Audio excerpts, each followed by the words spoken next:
观众朋友，大家好，欢迎收看基本的复习类嘅节目。基本嘅节目咧，聊聊伊个当特别嘅客家酱色来。后生人容易讲咧，因为咧，伊个客家人毋过去摸大到台湾，去大到北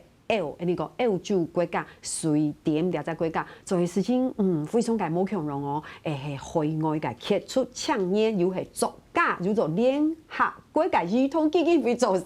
到底佢係用呢個身份做兩物嘅事情，大家來分享佢係呢個劉金恆分享。主持人好，大家好，我係劉金恆，我係高雄閩南嘅客家人。耶，分享我們的金恆其實讀國外的瑞典。住了大了14年，14年，对吧？好，然後禮拜係讀後轉來台灣，算是回來台灣工作嗎？探親休息，就歸了亞威，就是看爸爸媽媽啊，樣樣哈，所以有一些時間，我們就趕快敲了一個通告，家家落去繞牆頭節目地圖，然後大家來分享幾個動身期嘅故事，然後你講做誰嘅經驗哈，在訪問金恆之前，自己先閱讀了很多的資料，就覺得哇。突然覺得真的是客家之光誒，客家之光誒，因為你弄個客家人，我想到你講客家人有一個哇，按特別嘅你講客家之光吼，所以家家先來講一下，我先來簡單講一下，簡單的講一下你嘅背景吼。佢大學嘅時節咧，先去到瑞典來讀書，來做解為做事，哇！以下是14年過去，兩下係大到改變，喺你讀台灣海外嘅學態嘅傑出青年10大傑出青年，然後咧有兩下係讀聯合國嘅兒童基金會基金會做事，哈，你看這個背景，你就可以知道他可以分享多多故事，昨天講地豆嘅故事，先講一下，對你是因為什麼會可以得到海外傑出青年，仲咪被得到了大獎？而且你為什麼會在瑞典念書，而不是我們大家一般因為講美國啦、英國？對，其實像主持人講的，就是大部分人會去美國、英國啊、澳洲，那個時候想說要去一個比較不一樣的地方，沒有想過的地方。那我覺得前幾天我也在想這個事情，我覺得可能就像是客家人有這種開創的精神，有沒有？就是去一個不知道的地方、未知的地方。那當時選了一個很北、很冷的一個瑞典，然後在那邊工作，就這樣留下來。所以其實並沒有什麼特別的典故，單純就覺得要去一個很特別的一個地方，這樣子。這真的就是我覺得這個個性真的是，因為有一些人就會說我要去做別人不太做的事情，對不對？然後有一種反骨的性格在裡面，黑暗有可以幹不夠，所以你就真的就那邊，沒有想到你一待會待這麼久，從來沒有想過。那個時候你覺得說要讀完書畢業了之後就要回家了，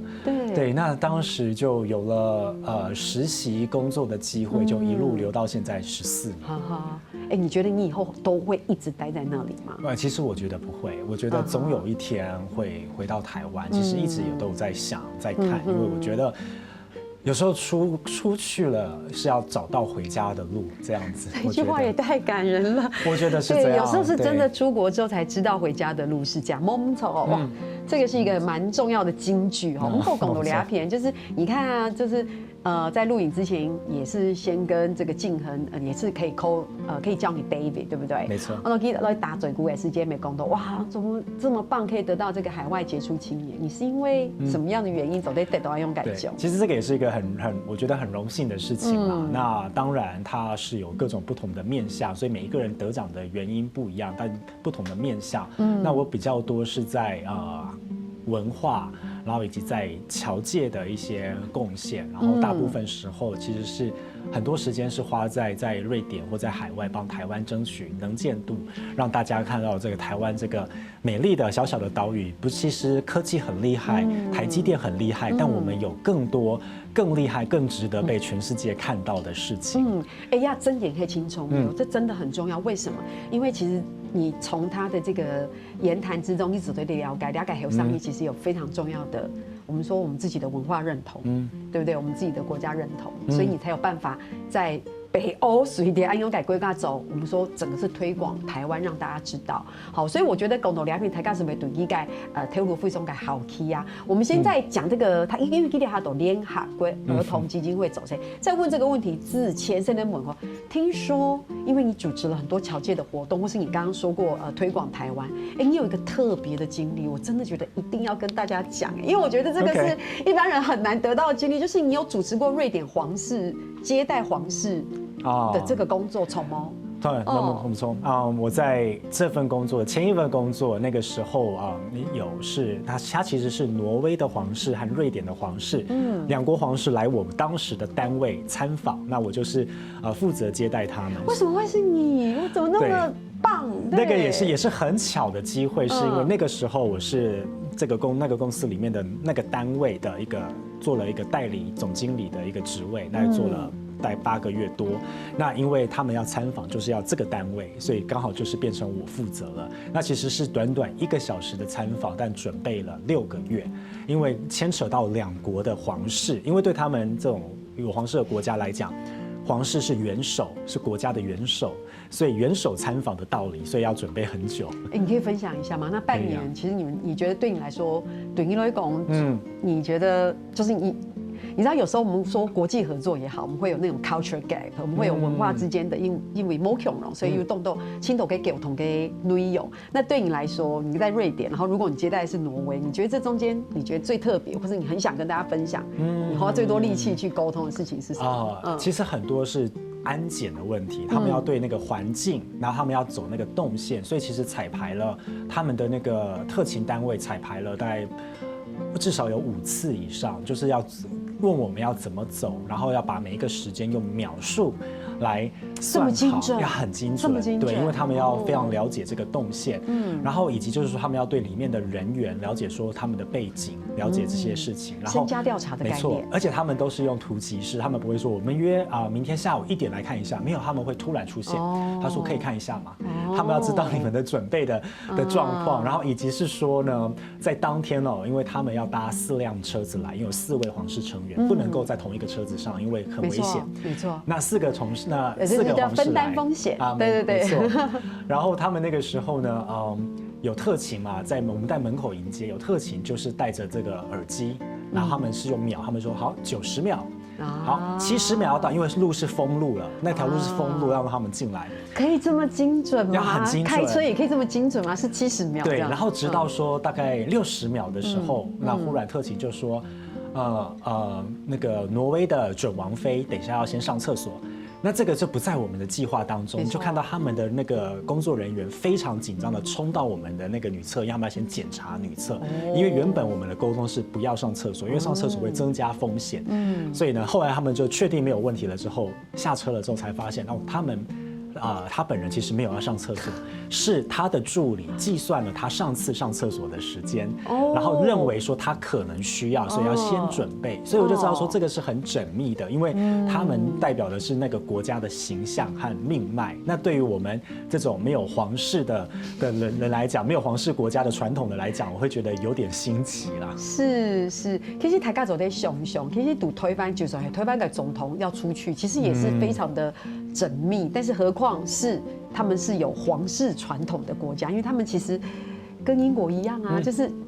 对。不过今天走在亲耳听到 David 用费用 SJ， 也是会觉得好像离自己比较接近一点点，所以那应该也是你应该是此生很难忘的经验。那当然也是他们有一些皇室的礼节嘛，比如说不能够靠很近，要有距离，不能够近距离的拍照，因为他们身体特征不能被放大研究，因为这是他们的那个自己的隐私。那最重要的是说不能够碰触皇室，这个是一个守则。那可是瑞典的皇室很亲民，我觉得你也没有机会碰触，因为你可能一靠近他们的那个没错。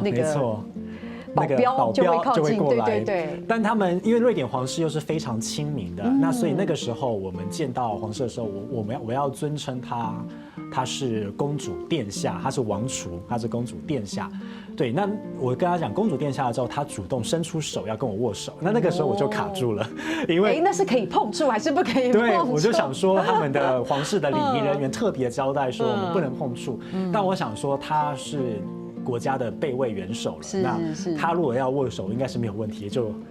很有趣的跟他握了一个手这样子。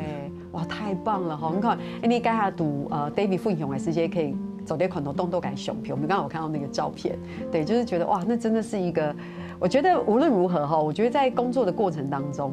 这就是一个很值得纪念的一次的工作，人生的一个 highlight 之一，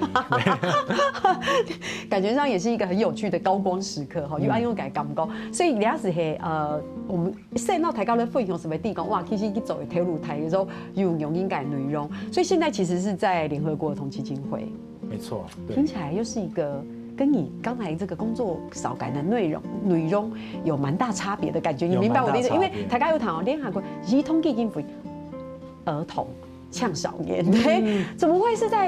为什么会在这里工作？其实如果看我一路的历程，包含说我以前是帮私人企业工作，然后又转到非盈利，又转到联合国，甚至是从我一开始选择到一个瑞典这样一个很陌生的国家，我觉得我就是一个很喜欢一直接触新事物，我觉得挑战新事物，这样这可能在我的 DNA 里面。那联合国当时是觉得说，这真的太难得了，因为台湾的国际处境的关系，我们是没有办法以台湾或中华民国的方式加入联合国。冇錯，大家是咪想講，該做埋幾做得起咧？你先調下，你馬上等下常常嚟講。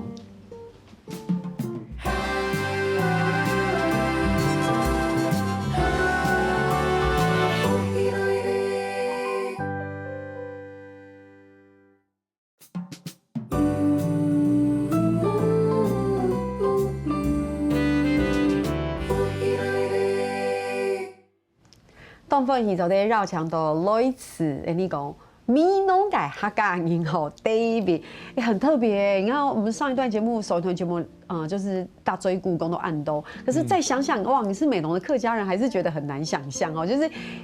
因为这个节目已经访问到好多客家青年，但是我没有想到，今日走在访问有 David， 一改读L9。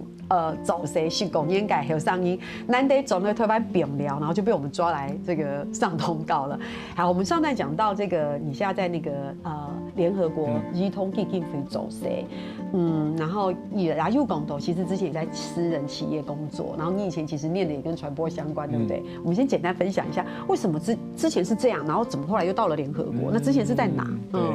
因为我是念传播背景的，所以我原本会以为我会进媒体圈工作，那其实也是我一开始的计划。那到了国外之后，因为毕竟还是有语言的问题，就算你再怎么学，你也很难学到比母语者更好，因为你在媒体工作。仍然都唔會係 native speaker，没错。所以我那个时候就开始去私人企业做行销这种工作，公关行销。那做了大概8年多左右后，你开始会觉得有点累了，没有意义，因为行销是要帮忙卖东西，我们就在把东西卖出去，一直卖，都是钱。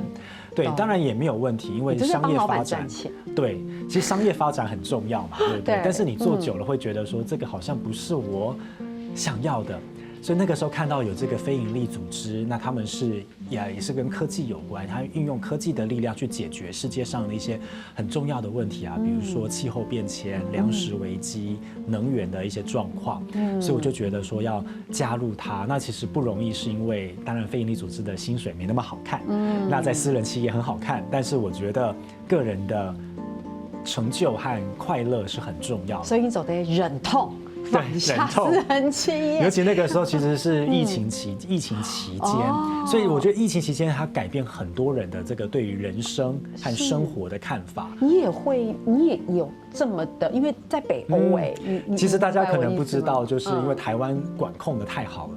那瑞典我们是，我觉得可以顺便分享一下，瑞典那时候的疫情期间没有管控。不管控，集体得集体免疫，还用个港高有吗？没错，因为是。疫情最严重的时候，全世界只有2个国家没有封城，一个是台湾，一个是瑞典。台湾是因为控制得很好，所以大家还可以去看演唱会，去看棒球。瑞典是没关系，我们就不要控制，他们认为生活要继续，所以那个时候其实，在疫苗来之前，大家都不知道这个世界会变得怎么样。那时候看到一些新闻，比如说瑞典是有可能整个老人院都阵亡了，就是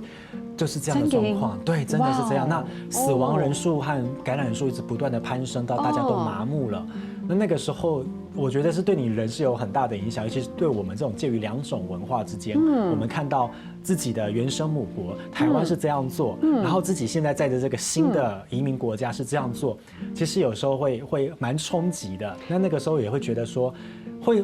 促使你想要对人生做一些改变，一种很奇妙的力量。所以该用是印度、瑞典完全没有居家隔离，没有，他们是一天都没有居家隔离，他们是要求你自己做判断。他们把这个决定权放到人民，但有时候人民是不受控的，有时候不是每一个人的标准都一样。他们认为说，你只要做好基本的防护，常常洗手，然后避免跟人靠太近，他们认为就好。但其实是病毒还是会继续传播的。那尤其是在有疫苗之前，那个时候其实大家真的不知道这个病会怎么发展，所以那个时候其实是很多人来讲，是对海外台湾社群来讲是蛮恐慌的，看到说哇，自己原来的国家政府控制的这么好，然后自己的现在的国家是这个样子。OK， 所以该东西该段时间对你来讲，给样用也是心态，对不对？对，所以就加入这个非盈利的这个组织。那做了一做之后，原本想说，其实我中间有一度是一直想要回台湾看台湾的机会，所以那个时候我已经又做另外一个决定，就是我所谓的这个叫裸辞，就我辞掉工作，没有找到下一份，我想说休息一下，因为我的人生一直塞得很满，没错，就是然后大学一毕业，马上1个月内就去当兵，当完兵之后1个月内就3个礼拜内就飞出国，头发都还没有长出来就飞出去了，然后就一路到现在，所以那时候想说休息一下，那只是刚好休息的期间看到联合国这个机会，那因为联合国里面的台湾人真的非常少，我觉得2只手数得出来，那对，所以我觉得10个吧，差不多，我觉得少于10个，我觉得哦，所以我觉得说有这样的机会，应该要去看一下，了解一下里面到底是在做什么。那你觉得怎么样？你进去之后到杜利亚哈，你起头有没有觉得很？我觉得是很有趣，是说。你视野变得很广，因为我们做的事情是国际的事情，我们自诩为国际的公仆嘛，就是要帮国际做事。那所以这个有一些心态上的一些调整，比如说我们入职之前都要签一些文件，都是宣誓的。那我们就是宣誓说，我们不会为了特定的利益、特定的国家、特定的族群做服务，我们服务的是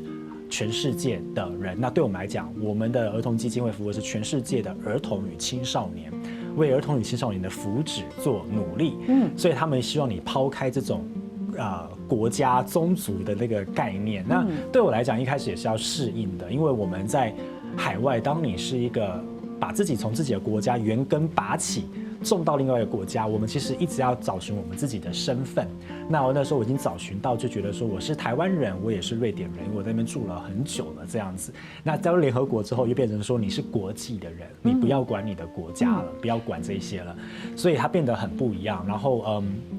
在那个里面，其实视野看得很广。我们在看的事情都是国家的政策、各国政策，哪边又发生危机了，我们要怎么解决它？有没有企业可以帮助？有没有哪个国家愿意支援？等等的。没错，因为联合国改基金改老一年资金的来源，其实除了就是也有一部分是民间的捐助。对，那。我可不可以问一下 David， 就是那像你现在在联合国系统基金会走谁，你的这边走谁？你能不能举1、2个，比如说近期也好，半年或是过去几年？但他这个问题有可能是动年了，持续动年了。你觉得现在就儿童或青少年来说，以倡议来说，你觉得现在大家非常关注的议题是什么？比较动惯性的议题。了解。我觉得大概2个啦，应该说2个，一个是战争。我们现在大家不要忘记，在中东那边以色列还在打仗，在乌克兰还在打仗，大家摸胸斗感。对，那其实世界上各国还有大大小小战争，在非洲那边也是，这个南苏丹那边都有这个问题，所以是战争之下的儿童，他因为他的生活已经没有办法继续了，那我们要怎么样让他不要过得这么的痛苦？可他的教育还是得继续。那这其实第2个最大的问题是说，我们现在说全球其实有很大的一个教育的危机。我们身在这么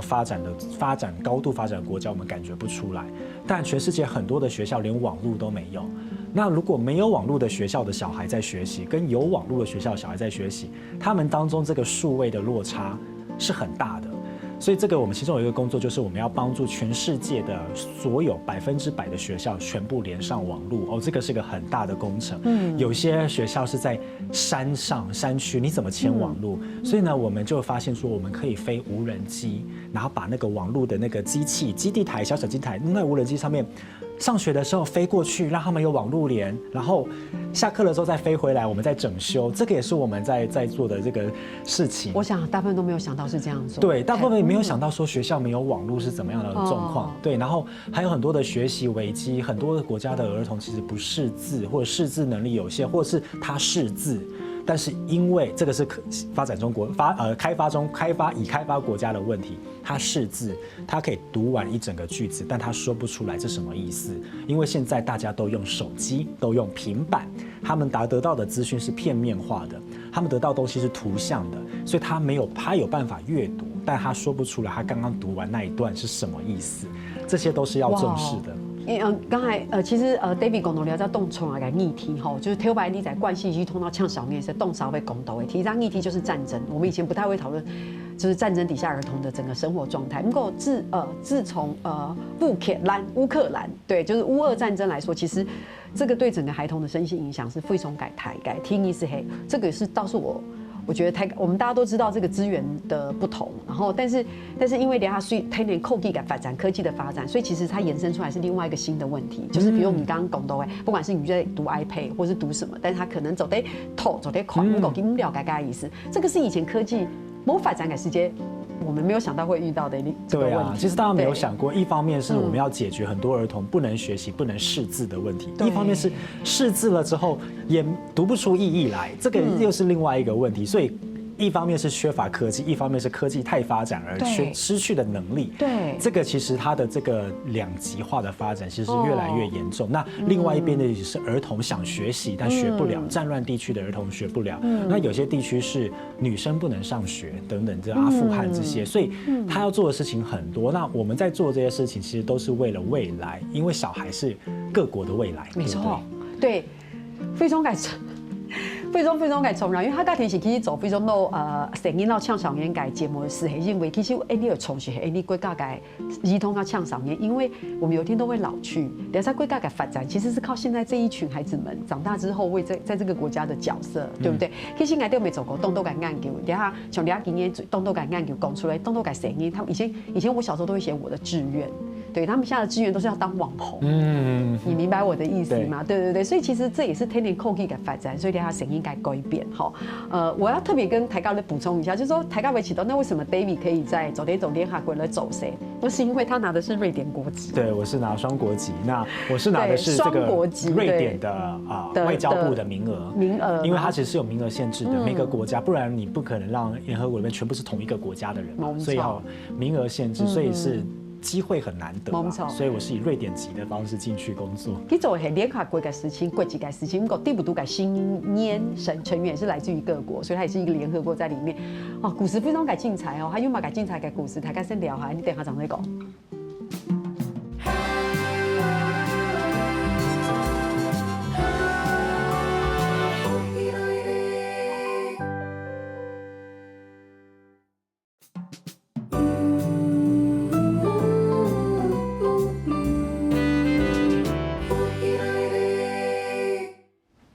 东方宇宙的绕墙道，咪弄嘅客家有聲音進行。因為你講 David 嚟到節目地圖，然後大家都分享啲2019年讀瑞典生發然後走世界故事，哇，真的很棒哦！其實繞牆機都有兩邊，因為東都嘅題目講到講唔順，咁過嚟嚟到一邊這個上節目的人，我們都要靈魂拷問一下。但是呢，的一道問題就是跟他現在的工作沒有關係的。可是我剛考了一下那問題，這個問題真的很簡單呢。這個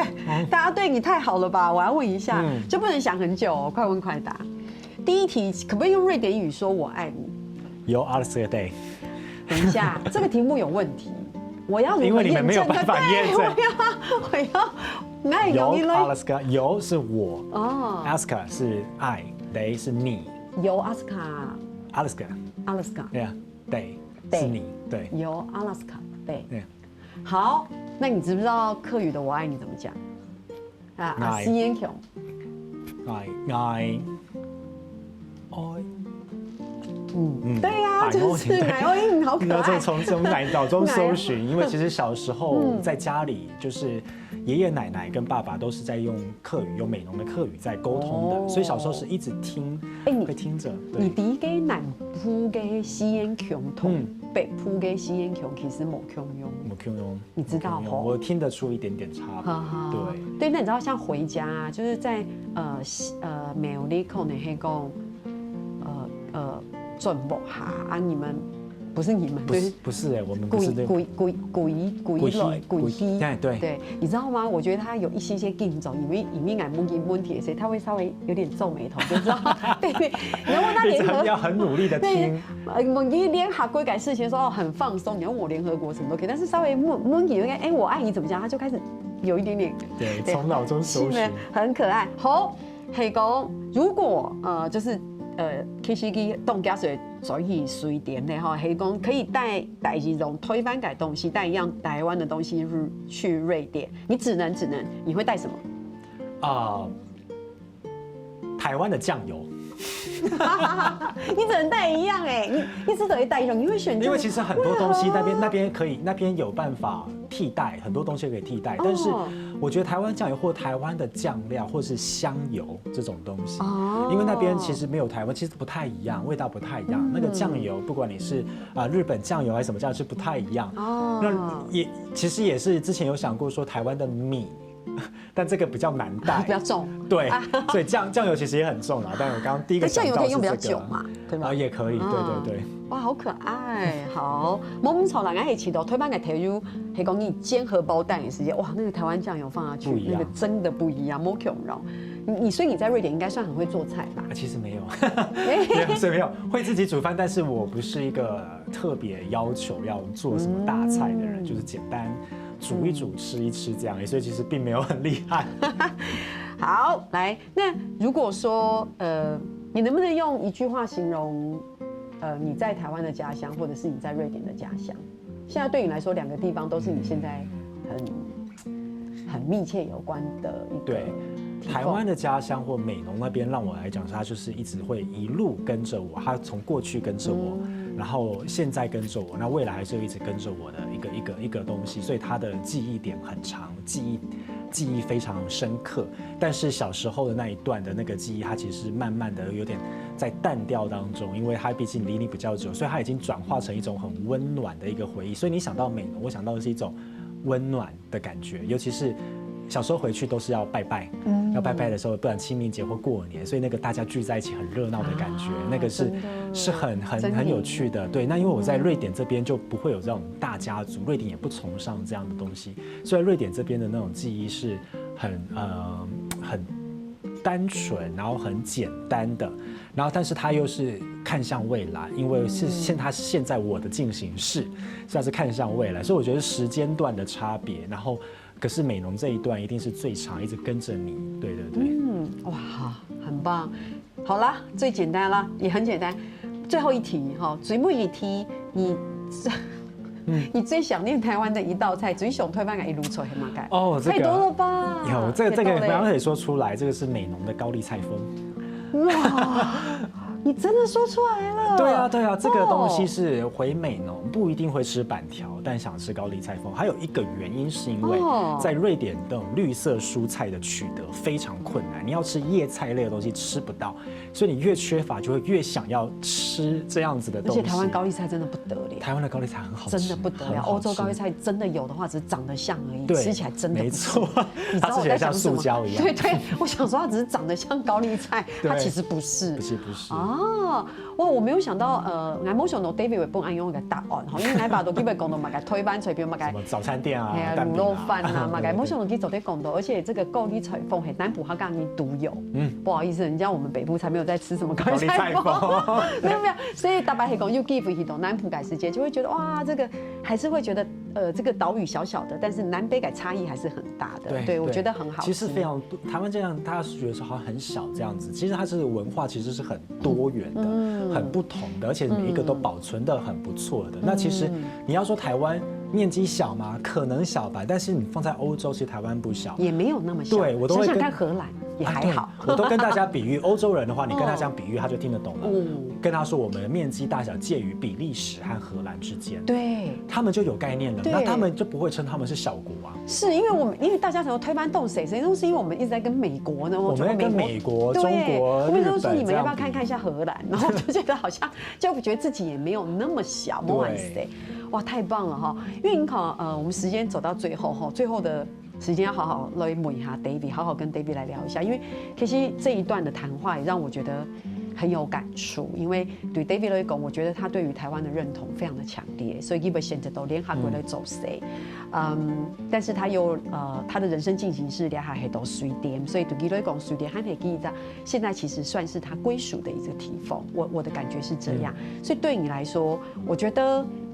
然后你看佢度水電大10公年，咁講英文佢最後寫出去，最上年嘅最上屆出去講嘿，就是高麗菜風對，然後他很懷念的是去世界讀米農，可能大家聚眾其中嘅話聚在一起嘅感覺，所以我們來聊聊族群，聊聊認同這件事情。所以你對於客家認同這件事情你是怎麼想象，或是你對於身份認同兩件事情，其實以前是曾經有很困擾過，因為像大家看節目看到現在也知道，說我沒有我聽得懂，但我不會講。其實很多的跟我同一輩的人都是這樣子的狀況，聽得懂但沒有辦法講出來。那有時候都會想說，那這樣我還是客家人嗎？感覺好像很對不起自己的文化。但直到我到瑞典之後，尤其是你到國外越久，你會看得越清晰，把你自己的來歷看清晰。因為像我剛剛前面說的，我們是把自己從台灣從根這樣拔起來，種到一個新的地方，這樣種下去。所以身份認同和什麼我到底是誰，永遠是我們在探尋的問題。那我覺得，比如說我是一個台灣人，我完全沒有瑞典的血緣，對不對？我沒有瑞典的 DNA， 可是我現在也成為瑞典人，因為我認同他的文化，我認同他的價值觀，對不對？所以我覺得這個認同應該是這樣來的，我們要多元的去包容，而不是把自己鎖得死死的，說我們定義就是這麼的死這樣子。所以像我從小到大，我是在閩客兩個文化當中成長的，外婆家那邊是這個Holoni，所以就經常也是要回鄉下，那就完全不同的文化。這樣，那我覺得台灣其實很多人都是在這樣的環境下長大的，這個其實是給了我們文化很大的一個滋養，因為我們了解兩邊的文化，我們了解兩邊的溝通，這個是很有能量的事情。我覺得，所以做呢個大家講話，比如你係血緣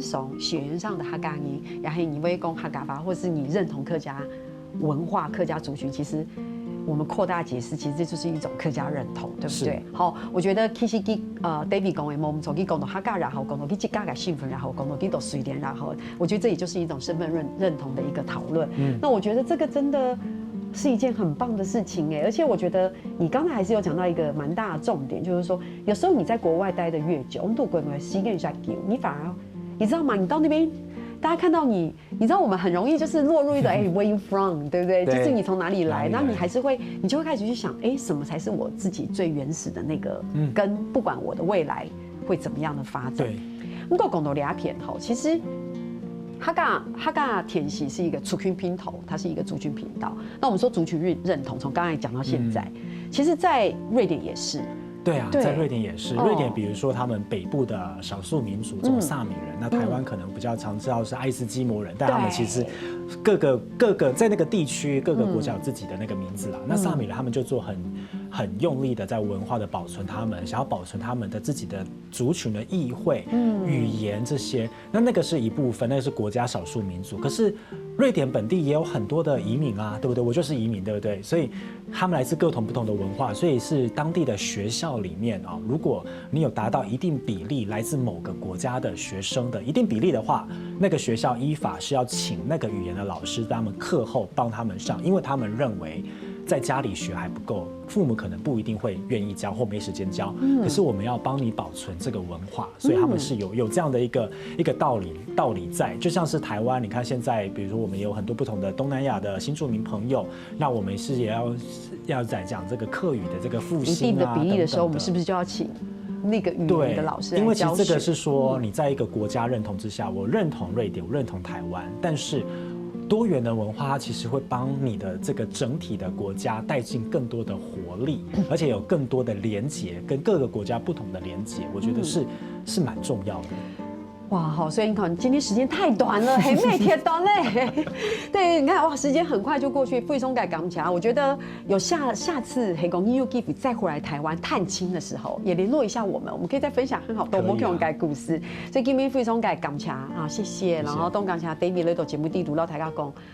有3集改故事，好，让大家分享都改定些，那我们就下回见。回台湾的时候，好，谢谢。好，那3年後咧，繞場所有嘅鄉親朋友叫下嚟做論堂了。繞場大家來到福氣來嚟嘅民宿傾集，還有聽日客家電視 YouTube 頻道，還有攞2個影片傾集分享出去俾大家哦。